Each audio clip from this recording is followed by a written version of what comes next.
राजधानी की सड़कों पर महासंग्राम, नारों की गूंज और पुलिस की नाकाबंदी।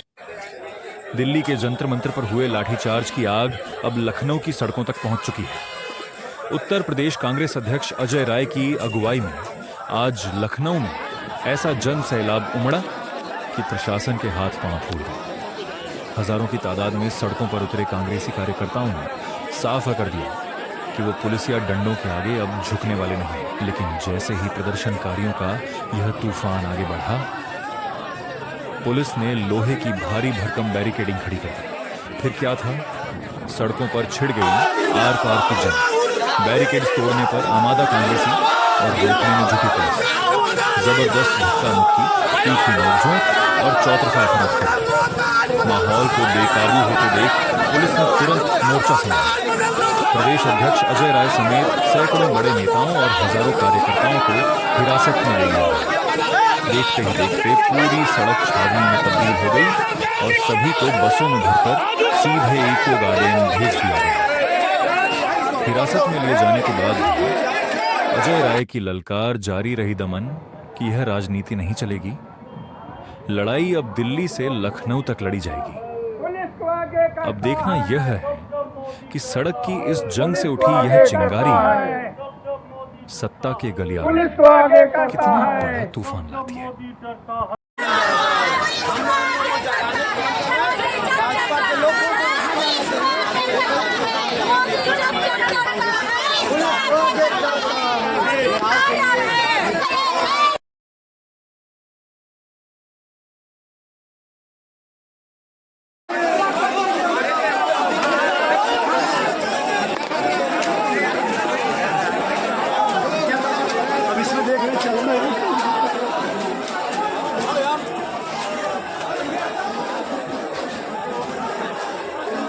दमनकारी सरकार है। जिस तरह से इसने बर्बरतापूर्वक हमारे बच्चों पर जंतर मंतर में लाठीचार्ज की जो नियति थे, उनको ये बताया जा रहा है वो उपद्रवी है। अब हमारे बच्चे जो मेहनत मशक्कत करके माँ बाप बाहर पढ़ने भेजते हैं, वो अपनी मांगों को, अपने अधिकार को मांग रहे हैं वहाँ पर बैठे और निहत्थे बैठे हैं। उसके पास कोई हथियार नहीं है। इतनी बर्बरतापूर्वक मारा, किसी का सर फटा, किसी का हाथ टूटे और किसी भी एज के बच्चों को नहीं छोड़ा। महिलाओं के छाती पे चढ़कर पुलिस वालों ने उनके कुर्ते नोचे हैं, जिसकी फोटो गवाह है उस बात की, जो वीडियो गवाह है उस बात के। तो हम लोगों में बहुत आक्रोश है। और जिस तरह से राहुल गांधी ने पीएम आवास के ऊपर उनको मांगों को लेकर बैठे, उनके साथ इतनी बर्बरता हुई, तो जब एक विपक्ष में बैठे इतने बड़े नेता के साथ ये दमनकारी सरकार बर्बरता कर सकती है, तो आम जनमानस का क्या हाल होगा? आम जनता किस तरह जिए? तो ये जो सरकार है, ये दमनकारी सरकार है। जो रोका गया है, तो आज क्या आप लोग खौफ है, उनको खौफ है, इसलिए रोका गया है। आज भटबिल्लों ने कहा था कि आएंगे कांग्रेस का घेराव करेंगे। आए, हम लिए खड़े हैं, आओ स्वागत है तुम्हारा। आज भटबिल्लों का स्वागत है, आए आज वो। जिस तरह से प्रोटेस्ट में बगैर टैग के घुसकर उन लोगों ने हमारे बच्चों पे हमला किया है, उनको एक एक चीज का बदला चुकाना होगा, एक एक बात का जवाब देना होगा। इस तरह से हम लोग खामोश नहीं बैठेंगे। हमारी आने वाली नस्लें, अगर हम चुपचाप बैठ गए तो हमारी आने वाली नस्लें हम पर थूकेंगी। धन्यवाद।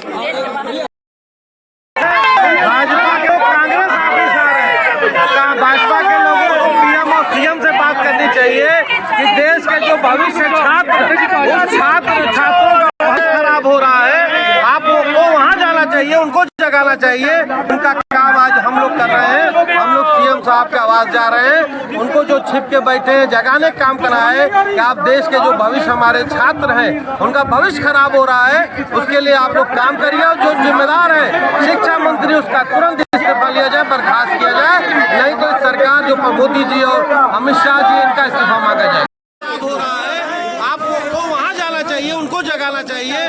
उनका काम आज हम लोग कर रहे हैं। हम लोग सीएम साहब के आवाज जा रहे हैं, उनको जो छिप के बैठे हैं जगाने का काम करना है कि आप देश के जो भविष्य हमारे छात्र हैं, उनका भविष्य खराब हो रहा है, उसके लिए आप लोग काम करिए। घेराव कर रखा है, आप लोगों को बाहर नहीं निकलने दिया जा रहा है, क्या कुछ कहेंगे? ये सत्ता का डर है। कल हमने पहले ही आह्वान कर दिया था कि रोज नियम से हम लोग इसी तरह से सड़कों पे आएंगे। देखते हैं कब तक हमको इस तरह बैरिकेडिंग लगा के रोक पाएंगे। वाकई पंकज चौधरी ने बोला है ना कि मैं घेराव करेंगे कांग्रेस का, मैं कह रहा हूँ बैरिकेडिंग तोड़ो, मैं घेराव करता हूँ बीजेपी कार्यालय का। देखते हैं उनमें कितनी दम है। लेकिन धर्मेंद्र प्रधान जी का तो बयान आया था कि वो नीट के जो भी पेपर लीक के जो भी दोषी हैं उन पर कार्रवाई की जाएगी, बल्कि उनके इस्तीफे की मांग की जा रही है। ये तो 15 साल से चल रहा है, आज तक एक भी पेपर सफल हुआ क्या? ये सिर्फ प्रोपेगेंडा है, सिर्फ फॉर्म बेच करके कमाने का जरिया है, इसके अलावा कुछ नहीं है। सिर्फ छात्र और छात्राओं के भविष्य का साथ खिलवाड़, इसके अलावा कुछ नहीं है। कि विपक्ष को बोलने का मौका नहीं दिया जा रहा है। एकदम नहीं, इन्होंने अपना ये एकदम अंग्रेजों का राज बना रखा है। लेकिन इनकी जब अंग्रेज नहीं रहे तो ये क्या 14-15 साल अभी 13 साल हुए, ये क्या कर पाएंगे? मुझे पता है आज 4 महीने बाद यूपी में इनकी गवर्नमेंट गिरने वाली है और यूपी में गवर्नमेंट गिरने के साथ ही साथ इनकी केंद्र में अपनी सरकार गिर जाएगी।